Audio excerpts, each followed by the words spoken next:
সরকার এটা করতে পারে। এবছর আলুতে প্রত্যেকের চাষির ক্ষতি হয়েছে। প্রত্যেক চাষি, আমরা সবাই চাষি ঘরের সন্তান।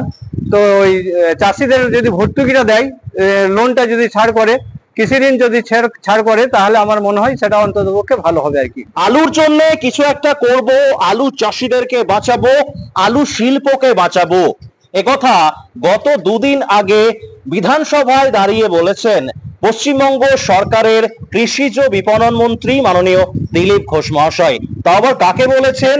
গড়বেতার বিধায়ক মাননীয় প্রদীপ লোধা মহাশয়কে। নমস্কার, অন্নদাতা কৃষক, বেঙ্গল পটেটো নিউজের পক্ষ থেকে আমি রামকমল চ্যাটার্জি আপনাদের প্রত্যেককে স্বাগত জানাচ্ছি এই চ্যানেলের প্রথম আলু সম্পর্কিত ভিডিওতে। আজ 15ই জুলাই 2026 বুধবার আমরা আলুর খবরাখবর নিতে এসেছি বাঁকুড়া জেলার জয়পুর থানা অন্তর্ভুক্ত গেলিয়া মোকামের শান্তিমা কোল্ড স্টোরেজে। এই মুহূর্তে শান্তিমা কোল্ড স্টোরেজের কৃষক এবং ব্যবসায়ীরা রয়েছেন আমাদেরকে আলুর কিছু তথ্য দেওয়ার জন্য। নমস্কার স্যার। নমস্কার স্যার, নামটা একটু বলুন। ঘনশ্যাম কুন্ডু, পরিচয়টা একটু দিয়ে দিন। গেলিয়া আলু ব্যবসায়ী সমিতির সম্পাদক। বিগত কয়েকদিন কিরকম বৃষ্টি হলো আপনাদের এখানে? হয়েছে, বাঁকুড়ায় তো ভালো বৃষ্টি হয়েছে। বাঁকুড়ায় ভালো বৃষ্টি হয়েছে। রাস্তায় আস্তে আস্তে দেখছিলাম যে প্রায় জমি পুরো সব সাদা হয়ে আছে। সাদা হয়ে আছে। তো বৃষ্টির কারণে মানে মোটামুটি আজকে আপনাদের যে গেলিয়া মোকামে আজকে তাহলে রেডি যে জ্যোতি আলু কি দাম হচ্ছে? আজ রেডি জ্যোতি আলুর দাম হচ্ছে 560 টাকা কুইন্টাল। 560 টাকা কুইন্টাল। এতটা কমে গেছে? এতটা কমে গেছে আজকে, কালকে থেকে আজকে অনেকটা কমে গেছে। গড় বাছাই দাম? হ্যাঁ, গড় বাছাই। আর জ্যোতি আলু ক্যাট এবং কাঠ পিসের কি বাজার হচ্ছে আজকে? ওগুলো বিক্রি নাই সেরকম। তাও মোটামুটি 20 টাকা 30 টাকা প্যাকেট, আর ক্যাট ওই 40-50 টাকা প্যাকেট। আর ক্যাটি রিলোড হচ্ছে না? না, ক্যাটি রিলোড যদি খদ্দের না পাওয়া যায় তাহলে ওই রিলোড হচ্ছে, আর নাহলে গরুর খাবার জন্য নিয়ে চলে যায়। এটা স্যার জ্যোতি আলুর দাম বললেন? জ্যোতি আলু। আর ফ্রি বন্ডের জ্যোতি আলুর ফ্রি বন্ড কি রেট আছে আজ? ফ্রি বন্ড 125 টাকা প্যাকেট, 125 থেকে 30 টাকা। বাবা, বন্ডের মার্কেটও এরকম পরিস্থিতি চলে এসেছে। এই মার্কেটটার আসার কারণটা কি? কারণ এই তো বিগত কদিনে ভালোই বৃষ্টি হয়েছে, বিশেষ করে বাঁকুড়ার বিভিন্ন এলাকায় ব্যাপক পরিমাণে বৃষ্টি হয়েছে। তো বৃষ্টির ফলে মার্কেটের এরকম পরিস্থিতি দেওয়ার কারণটা কি স্যার? আসলে খরিদ্দার কম আছে। আলু যে পরিমাণ লোড আছে সেই পরিমাণ খরিদ্দার নাই আর কি। খরিদ্দার অনেক কম আছে। আলু অনেক বেশি আছে সেটা সবাই জানি, আমরা প্রত্যেকে জানি। গত দুদিন আগে আমাদের কৃষিজ বিপণন মন্ত্রী মাননীয় দিলীপ ঘোষ মহাশয়, তিনি মাননীয় গড়বেতার যিনি বিধায়ক সাহেব রয়েছেন প্রদীপ লোধা স্যারকে বলেছেন যে আমরা আলু চাষিদের বাঁচাবো, আলুর জন্য কিছু একটা করবো। বিধানসভায় দাঁড়িয়ে বলেছেন, এটা প্রদীপ বাবু ওনার সোশ্যাল মিডিয়াতে পোস্ট করেছেন। এটা নিয়ে কি মন্তব্য রাখবেন স্যার? এখন দিলীপ বাবু যেটা বলেছেন ঠিকই বলেছেন। এটা মানবিক সরকার, তো এই যে সরকারটা এসেছে মানবিক সরকার, এ নিয়ে হয়তো আগামী দিনে দেখবে, এই মুহূর্তে হয়তো দেখবে কিনা মানে আমাদের সন্দেহ আছে। যে পরিমাণ আলু আছে সেই পরিমাণের উপর ভর্তুকি বা দেওয়া খুবই কষ্টকর। কারণ এই সরকারের বয়সটা মাত্র ওই 70-80 দিন হবে হয়তো। হ্যাঁ, তাতে করে এই মুহূর্তে সেরকম দিতে পারবে বলে আমার মনে হয় না। তবে আগামী দিনে হয়তো আলু নিয়ে হয়তো ভালো হবে। আলুতে শর্ট খেতে হবে না বাইরে নিয়ে গেলে, বা আলু ড্রাইভার খালাসি এদেরকে মার খেতে হবে না, বা আলু বিক্রি করে টাকা নিয়ে নেবে, এরকমটা হবে না। এইটা হয়তো হতে পারে আর কি।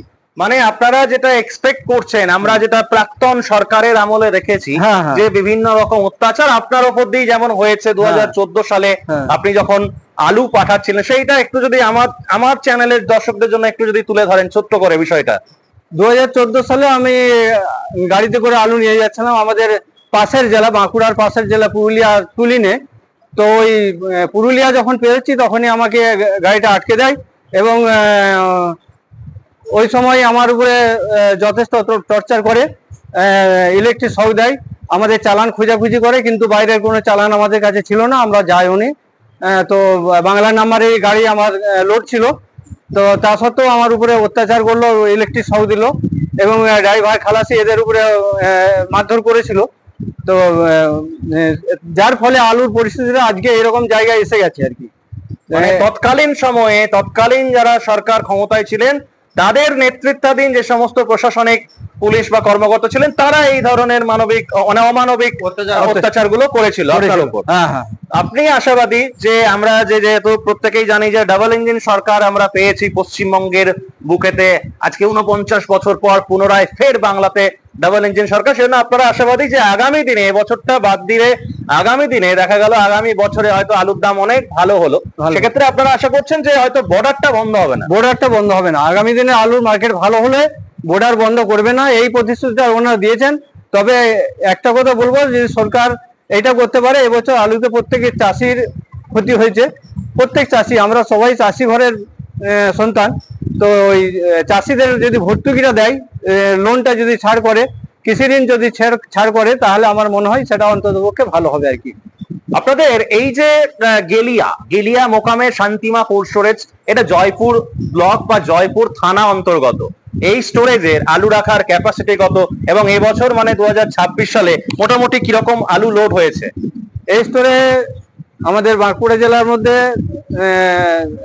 গেলিয়া শান্তিমা স্টোর জয়পুর থানার অন্তর্গত বা জয়পুর ব্লকের মধ্যে অন্তর্গত। আমাদের গেলিয়া জয়পুর থানায় 5খানা স্টোর আছে, তাতে করে আমাদের গেলিয়া শান্তিমায় এদের ক্যাপাসিটি হচ্ছে 3,30,000, 3,30,000ই লোড হয়েছে। অন্যান্য বছর এত লোড হয়নি, মানে পুরোটাই জ্যোতি, পুরোটাই জ্যোতি, কোনো পোগরাজ, কোনো অন্য কোনো নাই, পোগরাজ বা চন্দ্রমুখী বা অন্য সেরকম কোনো ভ্যারাইটি নেই। মোটামুটি কিরকম নিকাশি হয়েছে?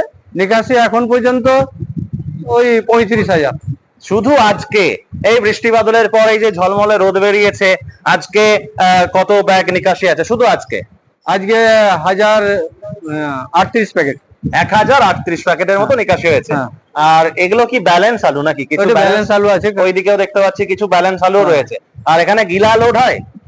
গিলা লোড হয়, গিলা পরিমাণে কম এবছর। গিলা এখান থেকে কোথায় কোথায় যায় মূলত রাজ্যের মধ্যে?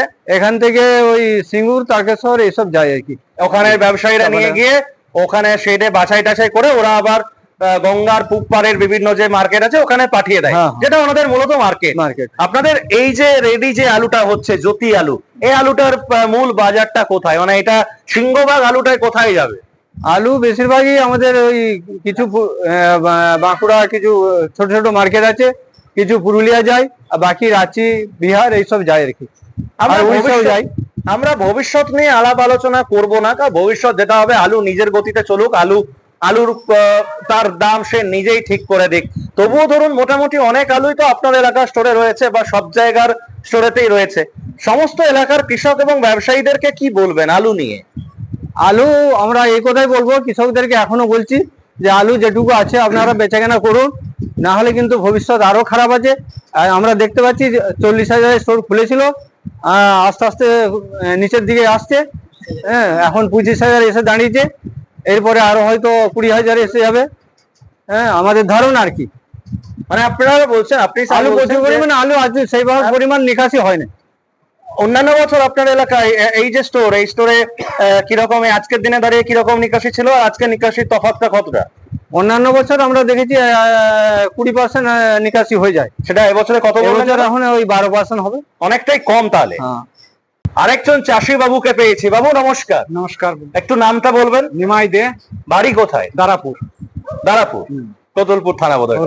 আচ্ছা, আজকে এখানে আসার কারণ কি? শান্তিমা কোল্ড স্টোরেজে এখানে কিছু খাবার, গরু খাবার আর কিছু মানুষের খাবার আলু নিতে এসেছি, এবং আলু কিছু আছে তার দাম দেখতে এসেছি। আর এমনি চাষি তো নাকি? চাষ তো করেন? মধ্যবিত্ত চাষি। এবছরে কতটা পরিমাণ আলু চাষ করেছিলেন বা আলু কতটা বিক্রি করেছেন, কতটা আছে একটু যদি বলেন? 4 বিঘা কিছু বেশি আলু চাষ করেছিলাম, আলু ফলনও হয়েছে খুব বেশি, হ্যাঁ, 200 প্যাকেট বিক্রি করেছি, 300 প্যাকেট স্টোরে আছে। কোন কোন স্টোরে আছে বা কোন স্টোরে আছে? এই গেলিয়া স্টোর আর মন্ডল স্টোরে কিছু আছে। মাঠ থেকে যখন আলু বিক্রি করেছিলেন মোটামুটি কিরকম দামে বিক্রি করেছিলেন? 50 টাকা প্যাকেট। হ্যাঁ হ্যাঁ। আর সর্বোচ্চ? সর্বোচ্চ 75 টাকা, মানে 50 থেকে 75 টাকা প্যাকেট। হ্যাঁ। আর স্টোরে যে আলুটা আছে 300 প্যাকেট বললেন রেখেছেন, সেগুলো বিক্রি করেছেন এখন? না, এখনো করিনি। এক প্যাকেটও বিক্রি করেন?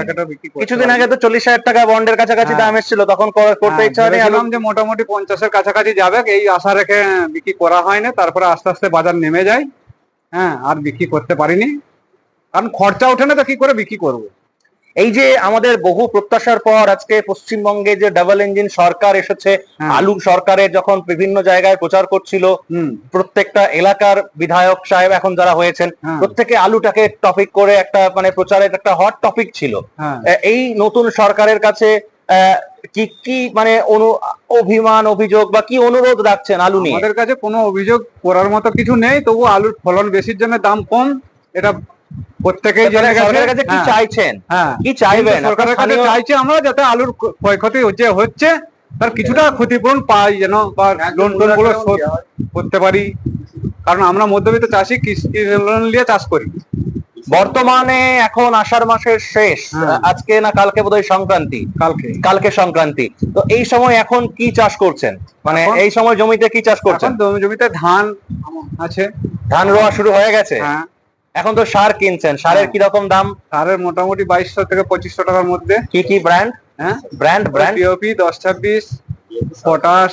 2200 টাকা থেকে 25 টাকার মধ্যে। হ্যাঁ। দাম কি বেশি? হ্যাঁ, অনেকটাই বেশি, অন্যান্য বছরের থেকে দামটা বেশি? অনেকটাই বেশি। তো সারের যাতে দামটা কমে সেটা নিয়ে এটা তো নিয়ে সরকারকে বলবোই যে যাতে বেশ। সারের। বেশ। তো যাই হোক, থ্যাংক ইউ সকলকে, অসংখ্য ধন্যবাদ আমাদের বেঙ্গল পটেটো নিউজের পক্ষ থেকে সকলকে থ্যাংক ইউ। তো দর্শক বন্ধু, এটা আমাদের প্রথম ভিডিও আলু সম্পর্কিত। প্রত্যেককে অনুরোধ করব যারা যারা আলু চাষি এবং আলু ব্যবসায়ী রয়েছেন বা যারা যারা আলু ব্যবসার সঙ্গে বা আলু শিল্পের সঙ্গে যুক্ত রয়েছেন, একটু দয়া করে সাবস্ক্রাইব করে নেবেন। নতুন শুরু, নতুন পথ চলা, আশা করছি পাশে থাকবেন প্রত্যেকে। ভিডিওটা কেমন লাগলো কমেন্টে লিখে জানাতে কিন্তু ভুলবেন না। দেখা হচ্ছে আপনাদের সঙ্গে পরের কোনো একটা ভিডিওতে। ভালো থাকবেন, সকলকে ভালো রাখবেন।